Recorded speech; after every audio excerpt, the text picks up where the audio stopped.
The Queen Elizabeth II has sailed the world longer than any ocean liner afloat. She is the grande dame of the world passenger fleet.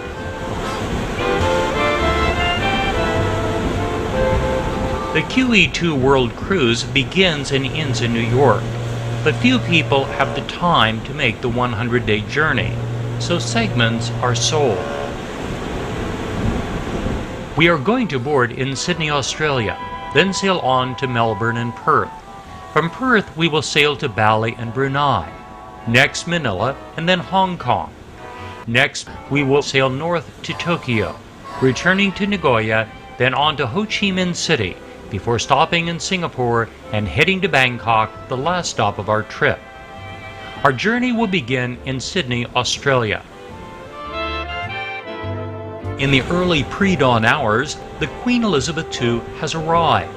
She left New York on World Cruise 28 days ago, traveling by way of the Panama Canal, Los Angeles, and Tahiti. She is tied up in Sydney for 2 days next to the Harbour Bridge. She is 67,000 tons, actually rather small by the standards of new ships. But her loyal fans and passengers will tell you that she outshines them all, with a storied history and a style none of the new ships can claim. So welcome aboard the QE2, the most famous ship in the world.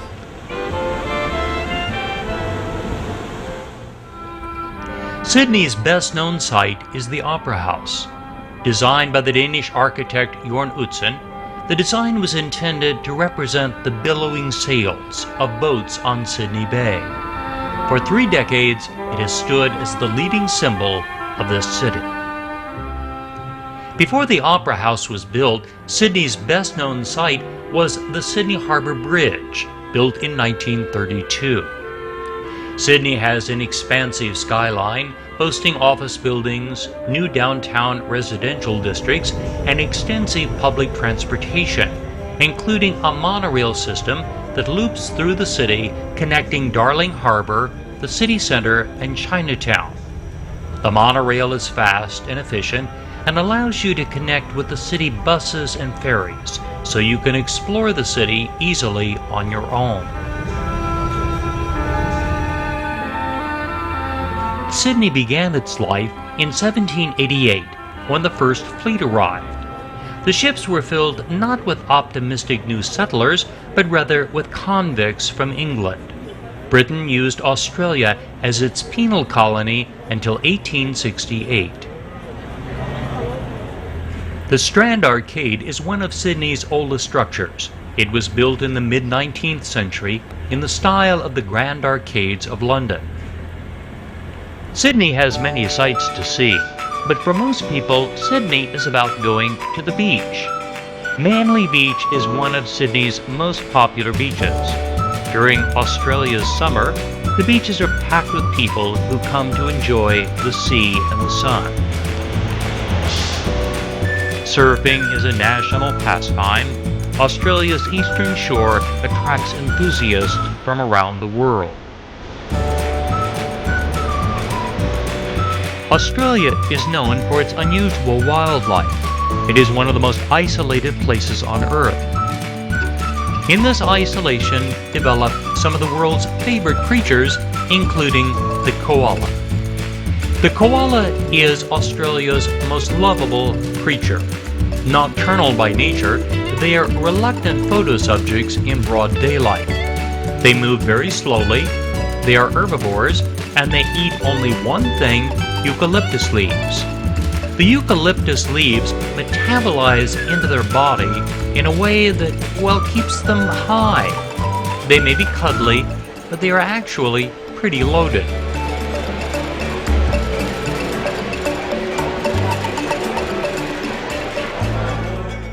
Of all of Sydney's natural attractions, it is the harbour that has made this city so successful.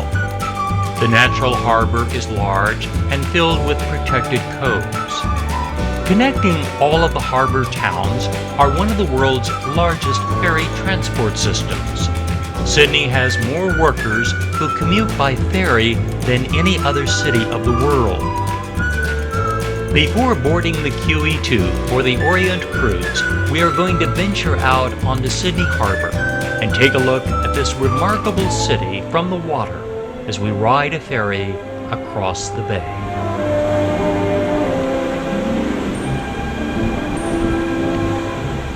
We leave Sydney at midnight, sailing south to our first stop, Melbourne. We are sailing through the southern hemisphere in February. It is the height of summer. Passengers relax on the decks, work on their tans, read a book, and settle into the carefree way of life at sea. The QE2 has a large amount of open deck space. Because of this, passengers rarely feel crowded. The pool is large and uncrowded enough to actually swim in. Shuffleboard has always been popular at sea. It was invented on board British ships in the 1870s. A ship needs constant maintenance. The salt air, the spray, and the pounding seas mean that workmen must continually remove rust, touch up the paint, and do dozens of other chores to keep the ship looking good.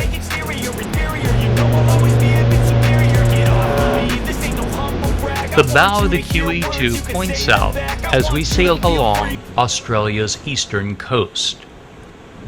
From Sydney, we are traveling to our second stop, Melbourne, Australia's second largest city.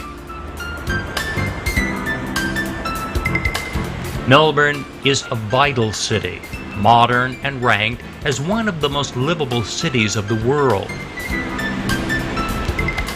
Melbourne's quiet civility is best represented by the streetcar.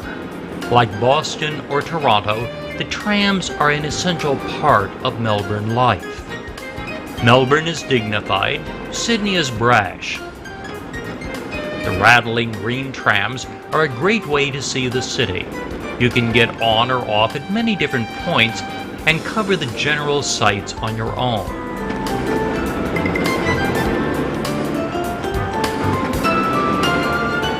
One of Melbourne's best-known sights is the railroad station. The Flinders Street Station has been a meeting point in Melbourne for over a century. The clocks under the main archway are rotated to indicate the time of the next departing train. "Meet me under the clocks" is a phrase that the people of Melbourne have used for nearly 100 years. Australians are proud of their egalitarian achievements. The majority of Australians are middle class. Social status is of little concern in most of the country, but Melbourne is the exception. Melbourne society has a European-like obsession with class. In a country where convict ancestors are common, Melbourne people pride themselves on the fact that their city was founded by free men and women who came of their own accord.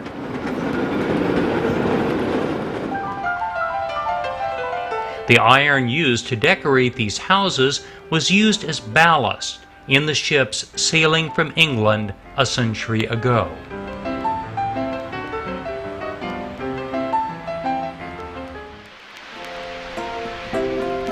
Outside of Melbourne, you will soon find yourself traveling through the wine districts of Victoria. Australian wines have grown in prominence throughout the world. In autumn, which is February and March here, the grapes will ripen and be ready for harvesting. Melbourne is Australia's second largest city and our second port of call.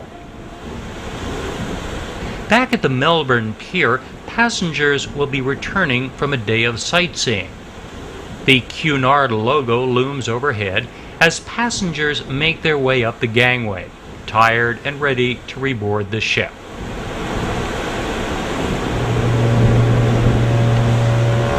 The QE2 continues along the southern coast around the Horn of Australia. We have spent 4 days traveling nearly 2,000 miles to Australia's great western city, Perth. Passengers arrive at Perth's port city of Fremantle. Fremantle is Western Australia's jewel. Modern Fremantle is a far cry from the barren sandy plains that greeted English settlers in 1829. The new arrivals were headed to the Swan River colony. Most were city dwellers not ready for the barren land. Fresh water was 32 miles away. Because of the lack of water, the colony moved upriver to the present location of Perth. Perth is a wonderful modern city. For decades, it was the poor country cousin of Melbourne and Sydney.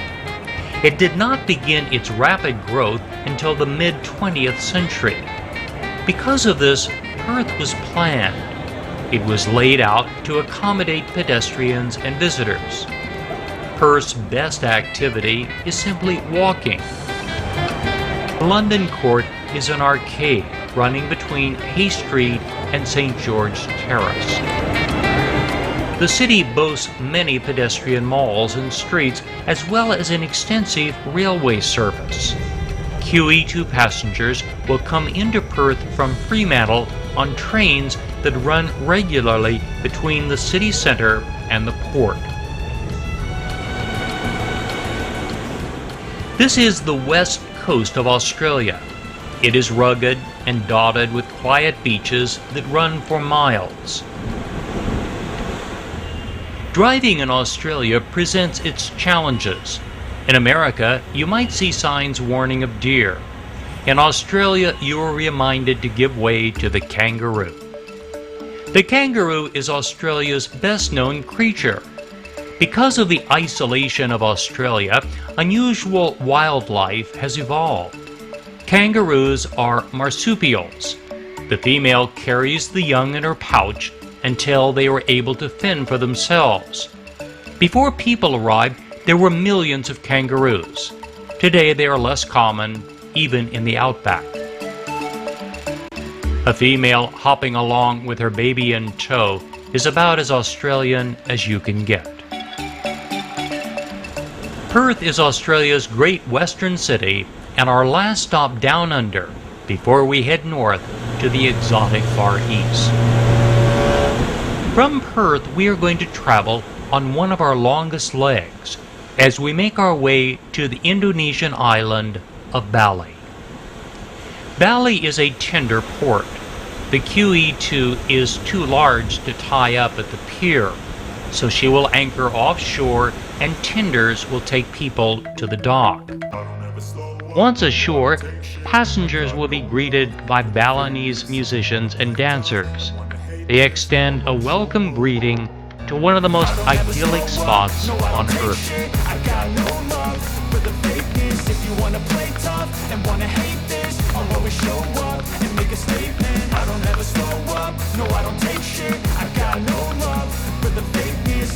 Few places of the world bring to mind such vivid images as the island of Bali. Towering palms, terraces of rice fields, brilliant blue skies, and a pervading sense of calm are images that travelers have always had. For the most part, those images are true. Few travelers come here and go away disappointed. Yes, there are traffic jams and noise. Not all is idyllic. But compared to the surrounding islands of Southeast Asia, Bali is an oasis of calm in the midst of a storm. Bali is a part of Indonesia, but it is culturally very different, primarily because of religion. The Balinese are Hindu. Their religion is actually a combination of Hindu beliefs with some elements of Buddhism and ancient animist beliefs indigenous to the island. One of Bali's most unusual attractions is the Bat Cave. It is filled with thousands of bats hanging upside down, resting before their nighttime flight into the skies above.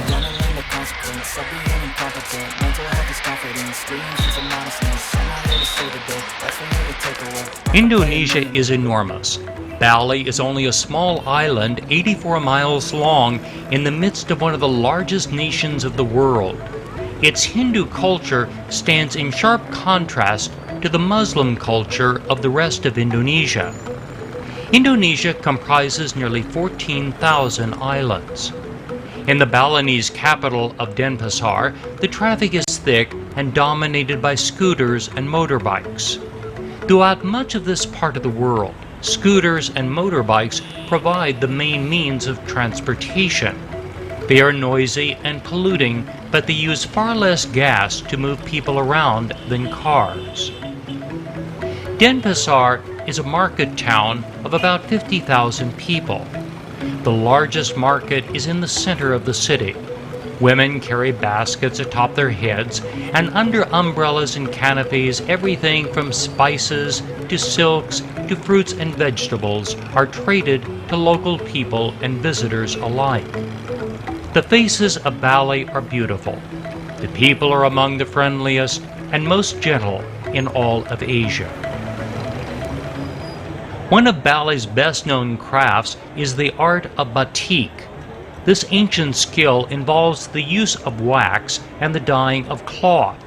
Wax is placed on the part of the cloth not to be dyed. After the dyeing is done, the wax is removed to reveal the finished design. Throughout Bali, you will see statues of gods and goddesses, strange creatures that are part Hindu and part Balinese. Hindu culture came to Bali in the 9th century. By the 14th century, the rest of Indonesia had been conquered by the Muslims. Aristocrats, scholars, artists, and dancers fled here, consolidating Hindu culture on this island.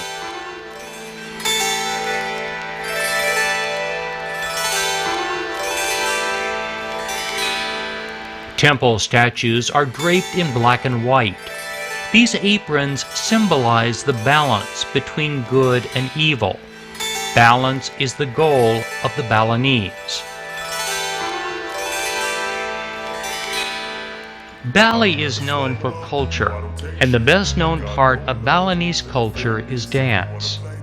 The dancers use low and angular movements. Their heads move slowly with their bodies.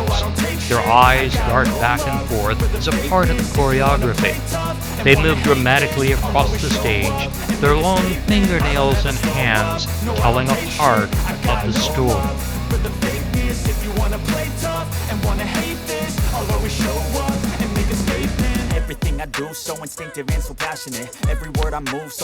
The dances tell a moral tale. The best-known Balinese dance is the Barong dance. It is a tale of good and evil. Good is represented by Barong, a dragon with a flower-bedecked beard. Evil is represented by the witch Wrangell.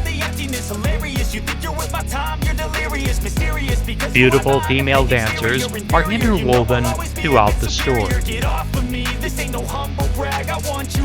Bali is one of the most exotic spots of the world and our fourth port of call on our Orient cruise.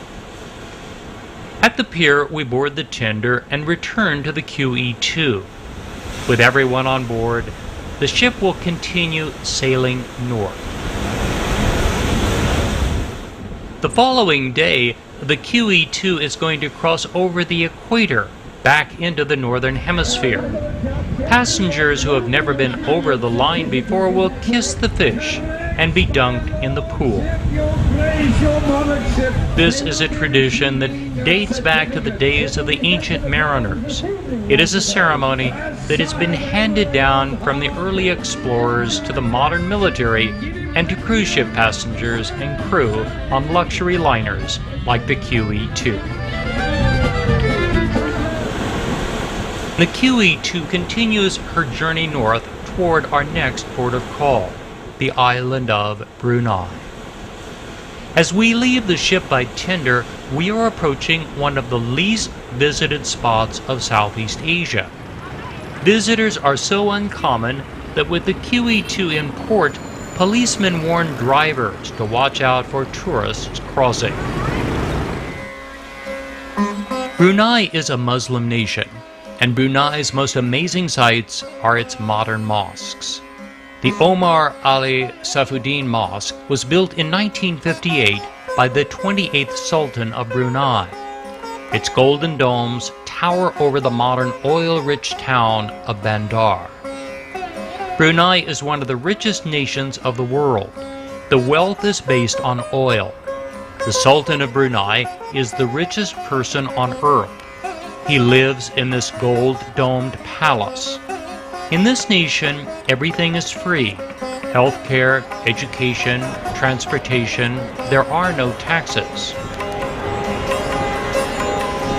This mosque was built by the 29th Sultan. The interior wall tiles are gold-plated. The massive chandeliers are from Italy. The rugs are from Saudi Arabia. If you visit, you must wear long pants, and shoes must be removed. But non-Muslims are welcome to see these modern treasures of Brunei. Many of Brunei's residents live in homes that are built on stilts out over the water. Walkways connect the houses, and children and adults move between homes using the boardwalks. Boats will take you out into the stilt home communities and will allow you to visit a home and see how the people live. These excursions bring up the question, why, if there is so much money, the highest per capita income in the world, why is a large part of the population living in what we would consider to be substandard housing? Some of it is tradition. Many families have lived in these stilt homes for generations. Brunei is an amazing place. You should visit Brunei if you find yourself in this part of the world. Our tender returns us to the QE2 anchored in the harbor. We reboard and continue on as we leave our fifth port of call, the island nation of Brunei.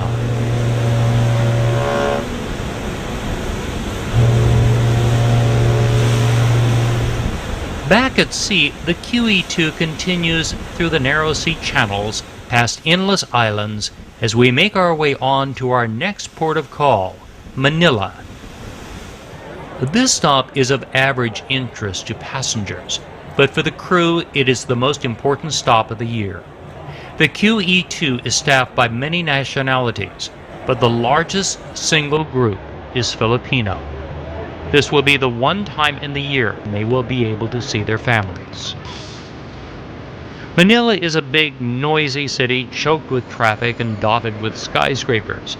It is unique in Asia. The Philippines are often called the Latin America of Asia. The nation is predominantly Roman Catholic. The people are of Malay descent, but 4 centuries of Spanish rule make this place feel very South American. Manila is filled with modern shopping malls, and the whole place feels a little like Southern California. Magellan claimed the islands for Spain in 1512. After defeating Spain in the Spanish-American War, the United States took over. In the Second World War, the Japanese occupied the nation, and finally in 1946, the Philippines elected their own government. Except for the 14-year rule of the dictator Ferdinand Marcos, the Philippines have had a freely elected government. Food stalls cover the sidewalks. The Filipinos are very likely to eat a little bit here and there all the time. Manila has traffic like all cities of the world, but in Manila you will see many things on the roads besides cars. Horse carts are not uncommon in the center of the city. Pedicabs are used by everyone. This is the common man's taxi service in Manila. They are everywhere, and a raise of a hand, like on Fifth Avenue in New York, will immediately get you a ride. If you are visiting here, you can feel perfectly safe hopping into a pedicab. Tagalog is the official language of the Philippines, but everyone speaks English. You'll have no trouble telling the driver where you need to go, and you may have a lively conversation with him along the way. You'll pass everything from great wealth to real poverty, all a part of Manila.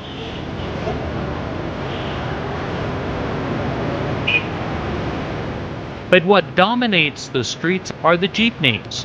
The jeepneys are a key element in Manila's chaotic system of public transportation. They are a hybrid between a bus and a jeep. They carry about 12 passengers, and they are cheap. Each owner emblazons a favorite phrase or name on the top of the cab. They are gaudy beyond words, and they exist only in Manila.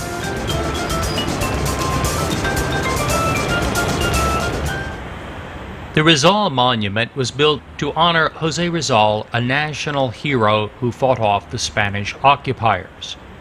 Filipinos are bright and cheerful people, and part of that attitude is to compensate for a less than ideal past. The Philippines have been the site of many battles in many wars. The Manila Hotel is the great old hotel of the city. It was here that General Douglas MacArthur had his headquarters before the start of World War II. The Philippines played a major role in World War II. The American cemetery contains the largest number of graves of any World War II cemetery in the world. 17,000 fallen American soldiers lie here, a reminder of a different time. As the day draws to a close, passengers return to the ship. Crew members watch from the bow as their families, who have come to see them off, leave the pier. Many of these people will not see each other again until the QE2 returns to Manila next year.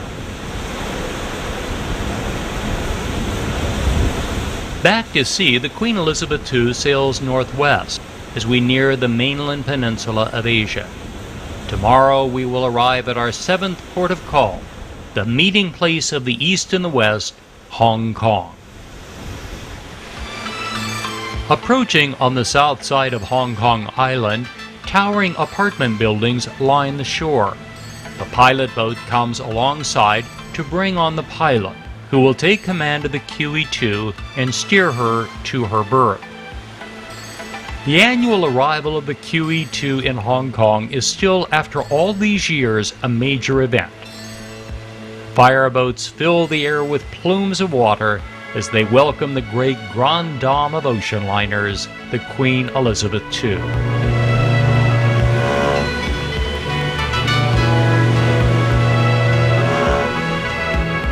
The QE2 will dock on the mainland side, tying up at the pier in Kowloon.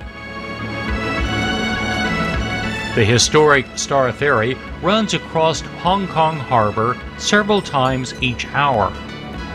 It still operates, and for a very small fare, you can ride across one of the legendary harbors of the world.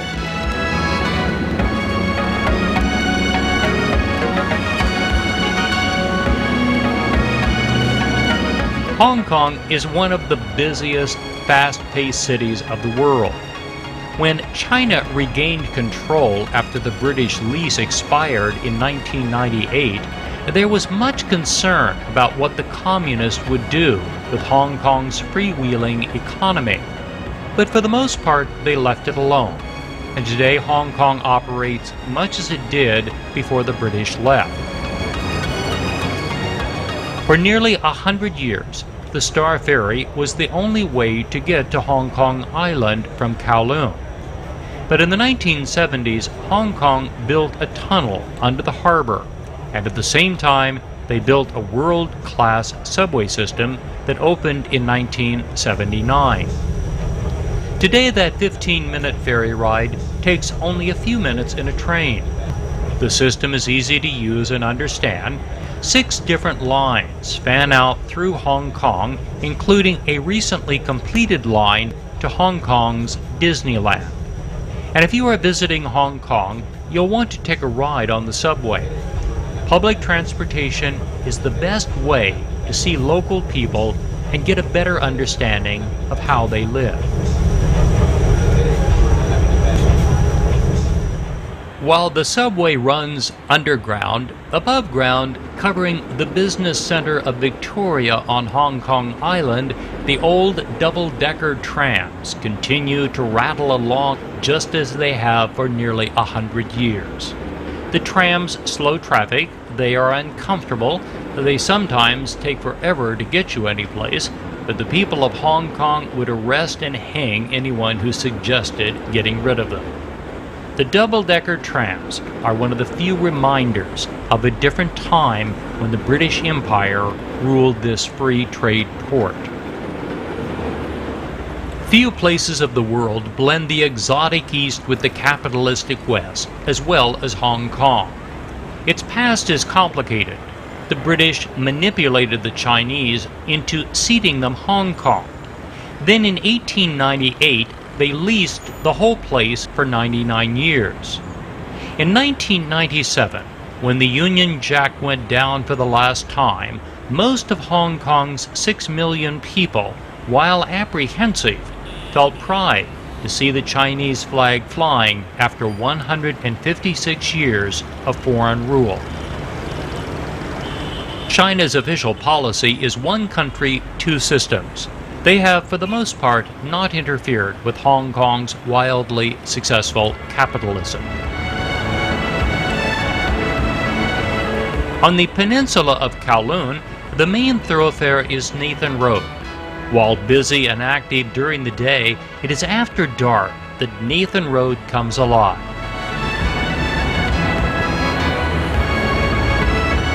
Hong Kong boasts some of the oldest and biggest neon signs of the world.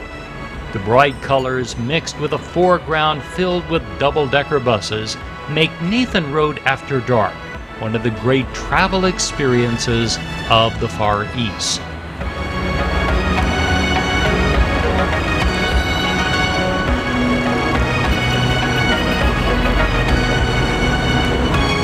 Hong Kong remains one of the great travel destinations of the world.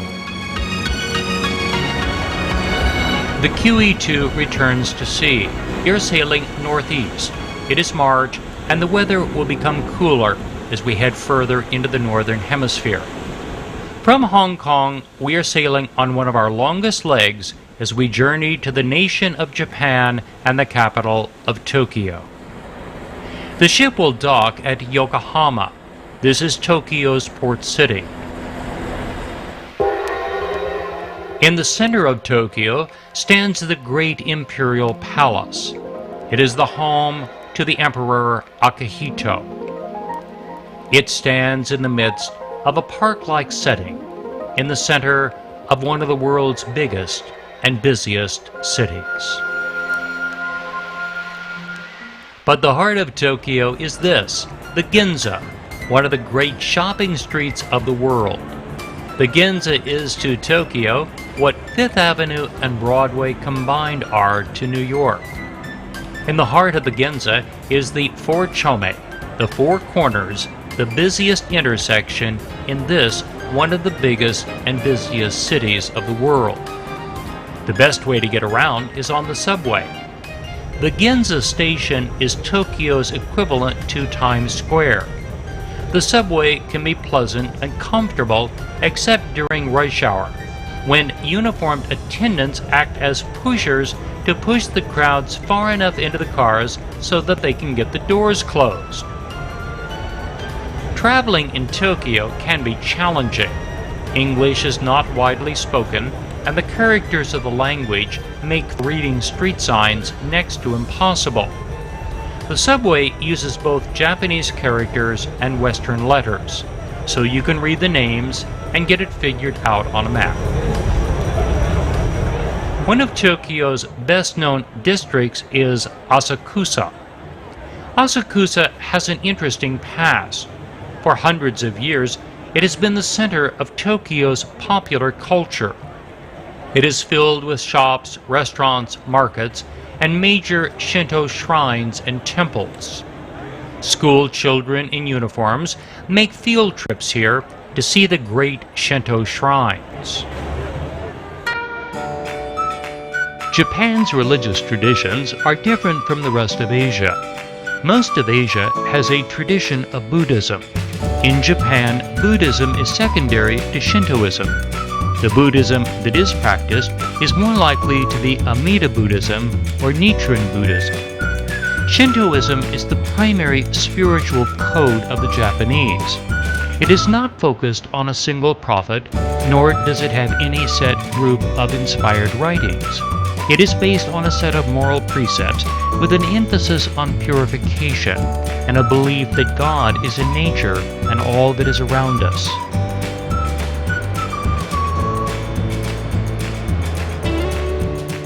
At Asakusa Temple, visitors wash their hands and faces as a part of the purification process before entering the temple.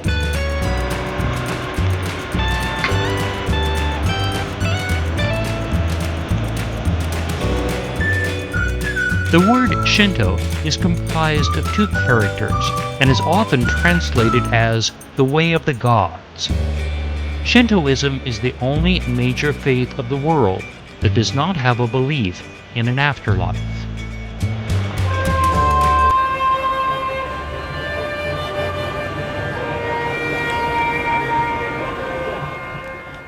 At Kamakura, south of Tokyo, we see the Great Buddha. It is an icon of the Amida sect of Buddhism. It is one of the largest bronze figures of the world. It was cast in 1252 and weighs 274,000 pounds.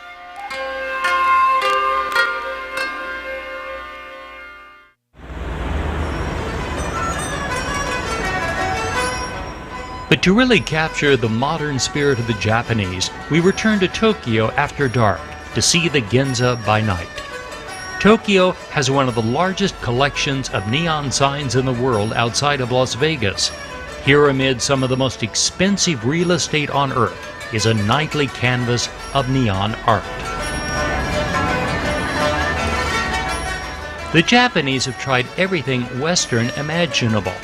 The Japanese are on the leading edge of fashion, from clothes and music to spiky hair. The Japanese have not only copied and imitated Western style, they have become a leading force in helping to create it.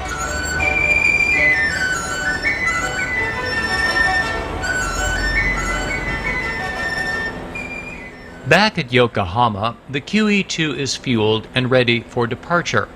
Tugboats will guide the ship into the channel.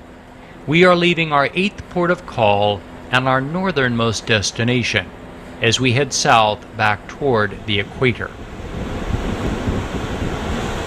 We have now sailed a short distance south to the city of Nagoya.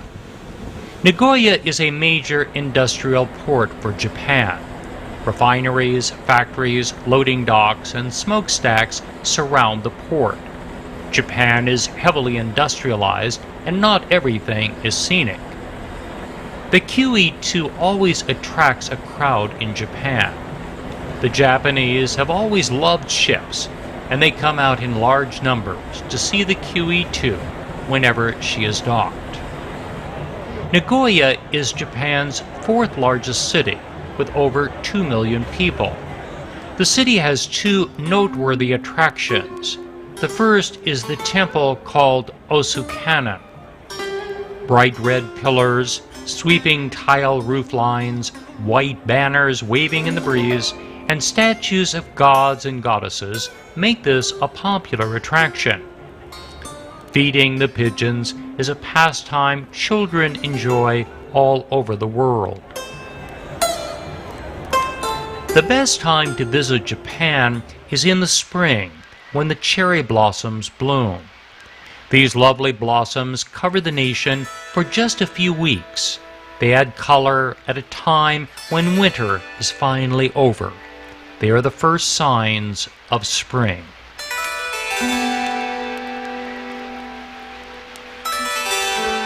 Nagoya's other great attraction is the Nagoya Castle.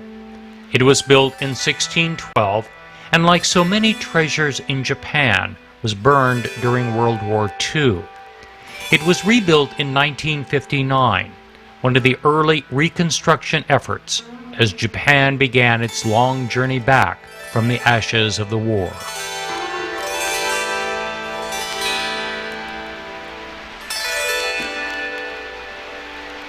From Nagoya, the QE2 sails southwest on another leg. We will be at sea 4 days before we arrive in Vietnam. Tonight, the serving staff is setting up the gala buffet. It is one of the grand buffet nights that will occur throughout the cruise. Attention to detail will include lighting dozens of candles before the passengers are admitted into the room. The staff will gather for a group photo. Many of them will be going on leave in a few days, and they may not see each other again. So this group photo will be taken to remind them of the time they spent together. After dinner, you can listen to the harpist playing in the background in one of the many bars on the ship. In the main theater, the ship presents concerts of classical music. Tonight, Alan Kogosoki will present a piano recital for the passengers on board. Cunard has always been known for its cultural offerings. The QE2 has 10 bars on board. Each day, a specialty drink is offered. Tonight, it is the Singapore Sling. The casino operates when the ship is at sea and sailing in international waters. It is a concession operated by a London gaming firm. Roulette and blackjack are the popular table games, and many people are just happy to play the slot machines on board. Entertainment is, of course, a major part of shipboard life. The QE2 has a full team of singers and dancers who will present a variety of programs throughout the voyage. Tonight, the QE2 singers and dancers are presenting a tribute to the big band swing music of the 1940s. The orchestra is live. Cunard has always had a tradition of live music for the shows and dancing.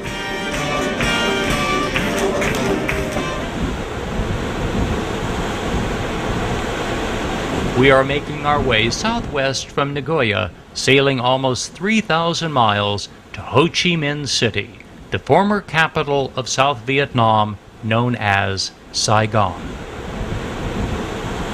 The QE2 will anchor in the harbor, and passengers will take tenders to the shore. In the center of the city is a statue of Ho Chi Minh, the revolutionary leader who was the avowed enemy of the United States during the Vietnam War. So much has changed. The city was renamed, but many locals refused to accept the change and continue to refer to the city as Saigon. This nation has dealt with foreign subjugation for 2,000 years. The Chinese, the French, the Japanese, and the Americans have all had their hand at controlling these people and this land. Today, the Saigon River is bustling with commerce, very different from the days of the war when it was filled with military boats moving out toward the delta.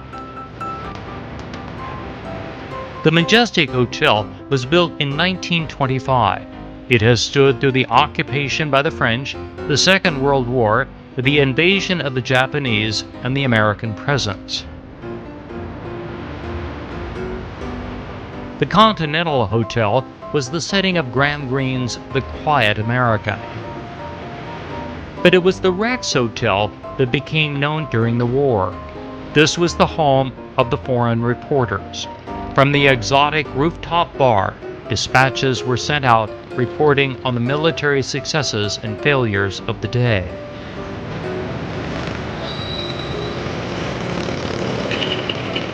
The Vietnamese are amazingly resilient.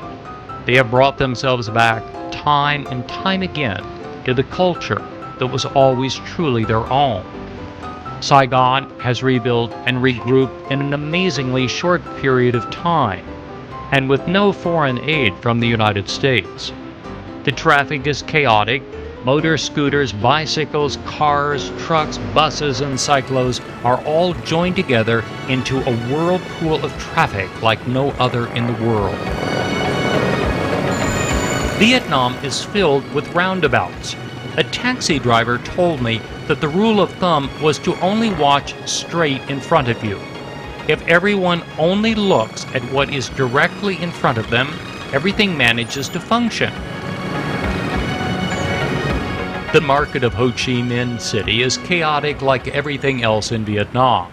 It was built by the French in 1914 and was called L'Isle Centrale. Today it is very busy, and vendors sell everything from sunglasses to spices. The conical hats are a distinctive symbol of Vietnam. They protect from the sun in this scorchingly hot country near the equator. Women carry poles with heavy parcels on each end. Some do selling, other women move boxes and crates. Almost all of the labor in the market is done by women. Vietnam has several different handicraft skills. One of the best known is lacquerware. The artists lay in thin pieces of mother of pearl to create a design. Other workmen saw thin pieces of wood and stone that will be fashioned into intricate shapes. After the inlay work is done, lacquer will be applied and then polished until the product is done. This building is haunting to Americans. This is the former American embassy. It was from the roof that the final helicopter evacuation of Saigon took place in 1975. Nearby is the War Crimes Museum. That might sound like a terrible name for a museum, but you must remember that it is the Vietnamese perspective of what happened. The museum is filled with artifacts from the war, and the point of view is decidedly that of the Vietnamese government, which remains communist to this day. Captured American helicopters dot the lawn, trophies of the victors. In spite of its well-known cities, Vietnam is essentially a rural country. The south is the rich farmland that feeds the nation. Many people fail to realize that the motivating force of the North Vietnamese during the war was to win and capture the South so they could feed their people. The North is barren. All of the agricultural wealth of the nation is found in the South. Rice is the lifeblood of Asia. The constant turning of the rice with a giant rake will dry the rice evenly. Throughout the countryside, you see scenes that are reminders of so much that has never changed. Teams of oxen pull carts along the road, hauling timber to a mill. In the countryside, you see Buddhist temples. They are colorful and reflect the Vietnamese traditions. The physical interpretation of Buddha in Vietnam is different. Buddha can be represented as somber, laughing, reclining, thin, happy, fat. All refer to the historic Buddha, Shakyamuni. Incense is widely used in Buddhism. Long coils of burning incense hang from the temple ceilings, raising the prayers to heaven. No one knows what the historic Buddha looked like, but this is the Vietnamese idealization. Even in the countryside, bicycles are widely used. The young women ride with flowing white dresses. The veils are actually masks to filter the air. The pollution on the roads is terrible. Many Vietnamese wear masks to filter out the fumes. The Vietnamese are friendly, everyone smiles. You rarely see an unhappy face in Vietnam. The source of the great agricultural wealth of Vietnam is the Mekong River and the Mekong Delta. This flat, canal-laced region that fans out off the Mekong River feeds the entire nation. Vietnam is totally self-sufficient in rice production, and they produce enough excess rice to be the third largest exporter of rice in the world. Because of its agricultural wealth, the region has been fought over for centuries. Every nation and every tribe that has tried to capture Vietnam saw this as the prize. It is the richest farmland in all of Asia. The main harbor is packed with fishing boats returning from a day of fishing in the open sea.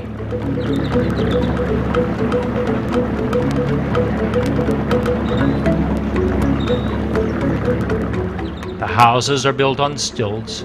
The delta is tidal. The tides from the ocean flow in and out twice a day.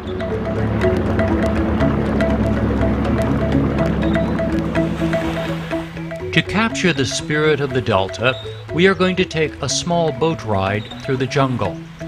The jungle of Vietnam is lush, flat, and rowing through these canals will give you an appreciation of the true beauty of this nation. For Americans, coming to Vietnam is often challenging. The war is still fresh in the minds of many people. Vietnam is one of only 3 major communist countries left in the world. But the Vietnamese have embraced a market economy, and their nation is advancing rapidly. From Ho Chi Minh City, we return to the ship. Once everyone is on board, the QE2 will sail south as we leave our 10th port of call and move toward the 11th. We are nearly 40 days out of Sydney, and we have traveled nearly 20,000 miles. From Ho Chi Minh City, we move to Singapore at the tip of the Malay Peninsula. Lion dancers will greet the QE2. The lion dance is the traditional Chinese greeting for arriving guests. Singapore is a modern Asian miracle. Rising out of a war-beaten city a half a century ago, Singapore has overtaken Hong Kong as the banking capital of Asia. Singapore's history is fairly short. In 1819, Sir Stanford Raffles arrived. He established a British trading post, and it soon became an important military strategic point for the British Empire. Raffles Hotel was opened in 1887. It was the gathering point for everyone from all over the world who was traveling through the Far East. Its heyday was the 1920s and 30s, when everyone from Somerset Maugham to Noel Coward met in the lobby and immediately headed to the porch for a Singapore sling. After the Japanese invasion and the years that followed the war, the city fell on hard times. In 1957, the British established a legislative assembly. The People's Action Party took control. Its leader was Lee Kuan Yew. He ruled Singapore with an iron hand until 1990.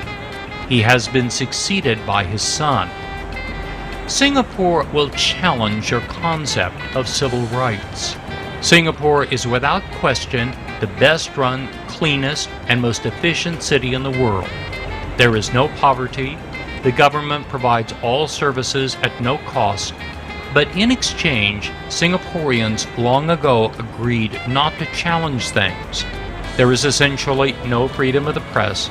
There is little political discussion. It is basically a one-party system. Singaporeans rarely criticize their government, and their comment will always be, why? And it is true, things do work well here. Singapore has always been known as the Garden City. The Japanese and Chinese gardens include interesting architectural details. These 2 pagodas, rising from a lake, are one of Singapore's best-known sights and attractions. Singapore is divided into districts. One of those districts is Chinatown.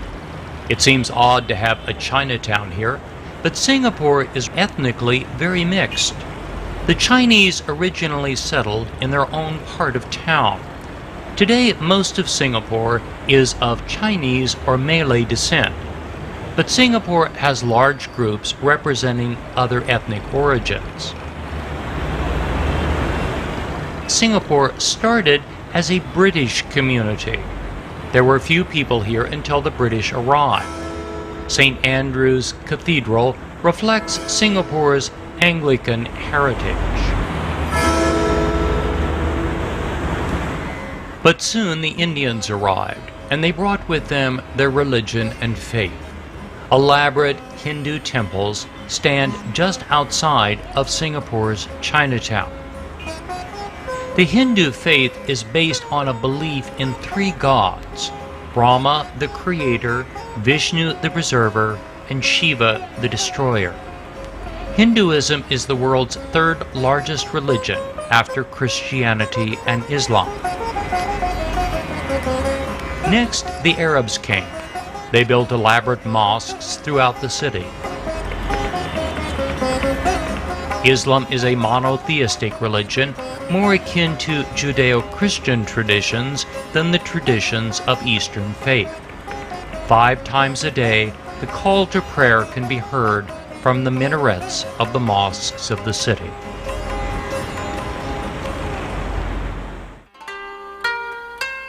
And there is, of course, Buddhism. For many Asians, time moves in circles. For most Westerners, time moves from point to point. Hindu and Buddhist beliefs rest on the assumption that life, as well as time, is cyclical. The soul may endure many different lives, each life dependent upon the behavior of the soul in the previous life. A devout Buddhist seeks nirvana, eternal peace, through the teachings of Buddha.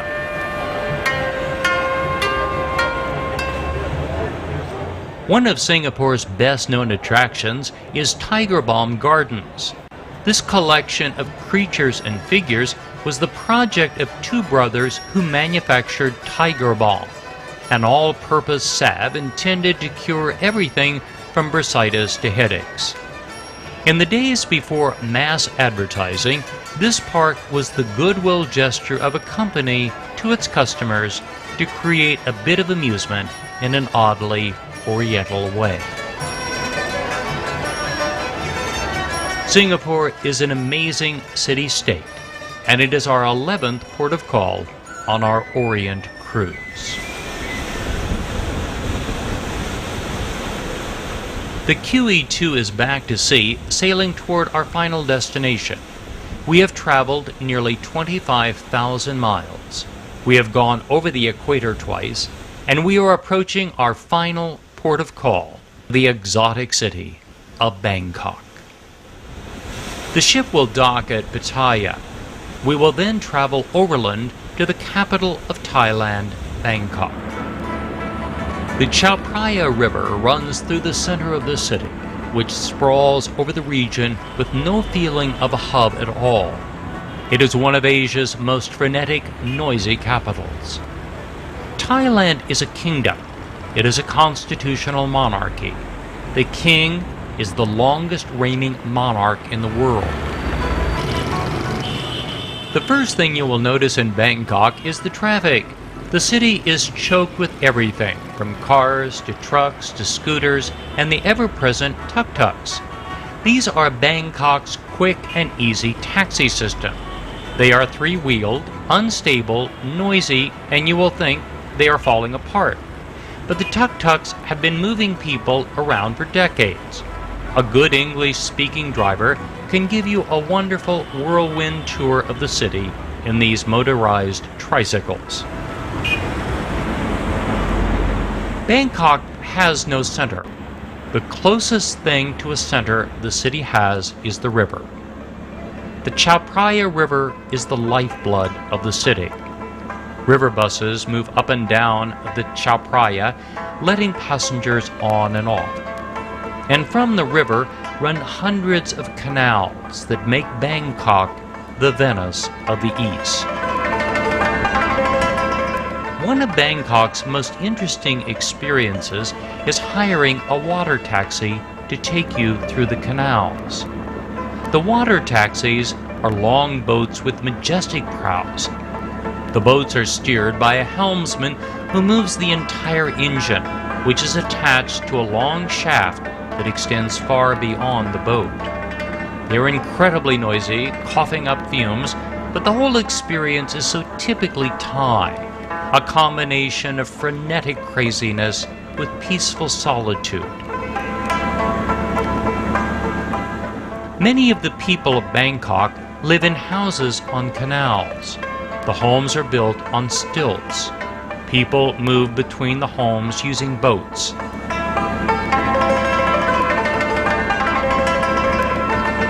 Alongside the houses built on stilts are temples. The temples are called wats. There are over 300 wats in the city, and they are among Bangkok's greatest treasures. Bangkok has some curious attractions. Outside the city, this quaint miniature train will take you and your family to the crocodile farm. An hour out of Bangkok, you can stand beside some of the most astonishing creatures in the world. The farm claims to have 60,000 crocs. I found that hard to believe, but the ones that are there are huge. And every hour there is a crocodile wrestling show. The wranglers, devout Buddhists, say a prayer. And if you believe in reincarnation, you can only hope that you will come back in your next life to an easier job. The crocs are not very cooperative. Ultimately, they have to be carried to the performing space. It is staged, and the crocs are well fed, so there isn't much chance that they will bite off an arm or a head. But it is dangerous, and frankly, I wouldn't want to do it.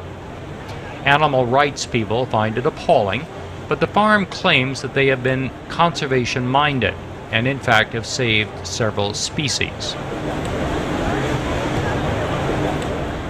Back in Bangkok, we are going to visit the city's greatest attractions, its wats. 300 Buddhist temples can be found over the city. Each is stunning. They represent one of the greatest collections of Oriental architecture anywhere in the Far East. The people of Thailand practice Theravada Buddhism. After the death of Buddha, much like after the death of Christ, different sects emerged interpreting the teachings in different ways. Theravada Buddhism is often called Southern Buddhism because it is practiced largely in South Asia. Mahayana Buddhism is referred to as Northern Buddhism. It is widely practiced in China and Japan. Of the 300 wats of Bangkok, one of the most impressive is the Temple of the Dawn. It rises 300 feet above the banks of the Chao Phraya River. The entire temple is decorated with broken porcelain. It was built in the 17th century and is one of the great Buddhist temples of the world. The largest temple of Bangkok is Wat Po. It covers 20 acres. It was the site of Bangkok's first university. It is also the home of the reclining Buddha. This is the largest reclining Buddha in the world. It is 151 feet long. It is plated in gold, and it was designed to illustrate the passing of Buddha into nirvana.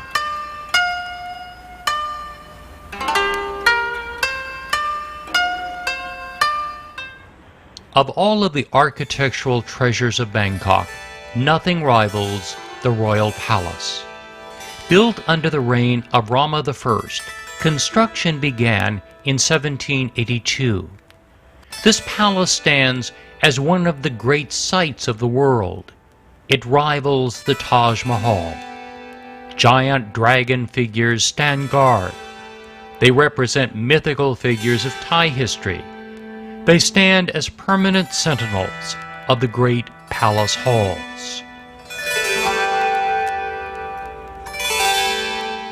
Reds, blues, golds, all join together into a rainbow of color in this, one of the most imposing monuments of the great Far East. Millions of visitors come here each year. For the Thai visitors, it is a place of reverence and a time to stop and offer up prayers even while the passing crowds move by.